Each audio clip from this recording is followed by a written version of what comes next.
this is Dancing Rabbit. Welcome to another weekend pagan perspective out here in the backyard. This for November 5th through 10th. This week's question is rather open-ended, and the actual question is quite long, so I'm not going to read the whole thing.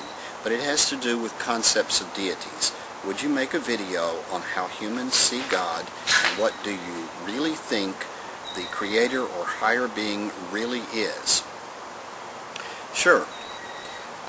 As a Unitarian Universalist pagan, I think that God, the divine, the holy, the transcendent, the source, the creator, whatever name you want to name this by, is the great mystery. Now, by mystery, I don't mean some kind of a puzzle that we have to try to figure out, though there is that. I mean that this is something like the ancient Greek mystery religions. This is a knowledge that you have to experience to understand. Now, I would agree that there are many things that we can learn by reading, by listening, by talking, by watching something, but there are some things that you can really only learn and really only understand by actually experiencing. Sometimes it has to do with the sort of thing we're talking about. Sometimes it has to do with the depth or the level, the sort of knowledge that we're talking about. And I think when it comes to God, this is really something that must be personally experienced. And this is quite different from the monotheistic revealed religions such as Christianity, who look at it as God is outside creation. God reveals himself through a prophet or his son and in a holy book, and this is just how it is, and you just believe it. Paganism is much more diverse than that. We don't have a holy book, but we have many ways of encountering the sacred. In my book, Way of the Horn God, I list and go into detail about how to do this, how we as pagans encounter the sacred. We do this in ritual. We do this through reading and studying the myths. And by myths, I don't mean some story that's not true. I mean a sacred story that tells sacred truth through symbolic language. Poetry, okay? That we encounter the sacred by realizing that we are part of nature, that nature is holy, and that we are part of nature. And so we are holy. We are part of the divine.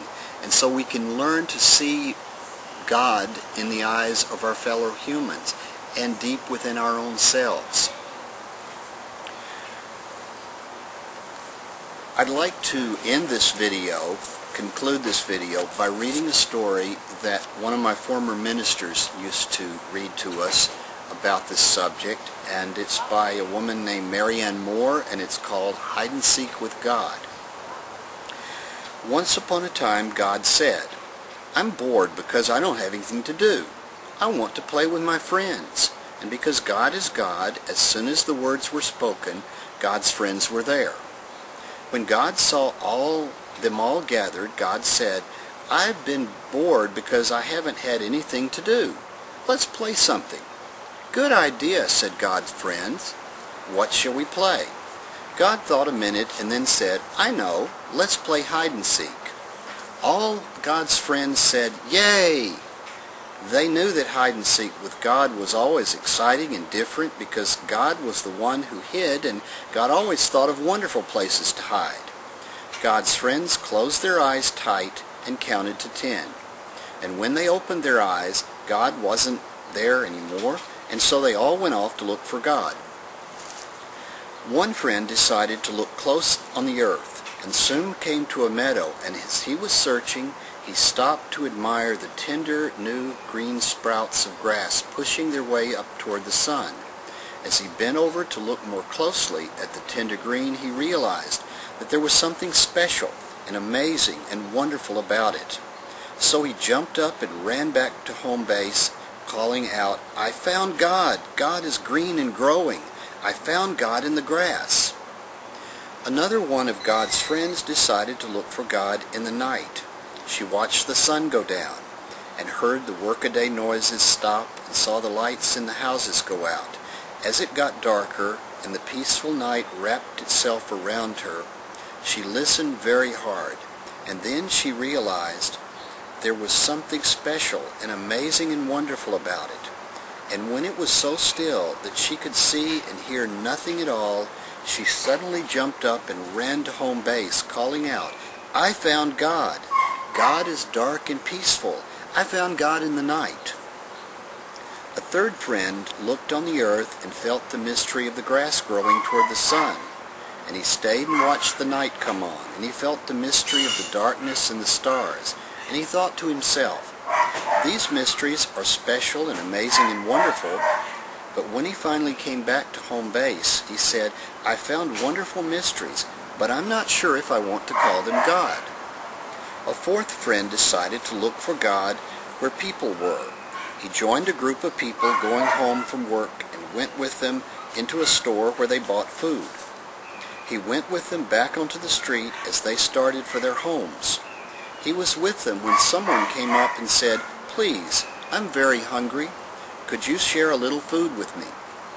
The people readily agreed, and as he watched them share, he realized that there was something special and amazing and wonderful about all those people.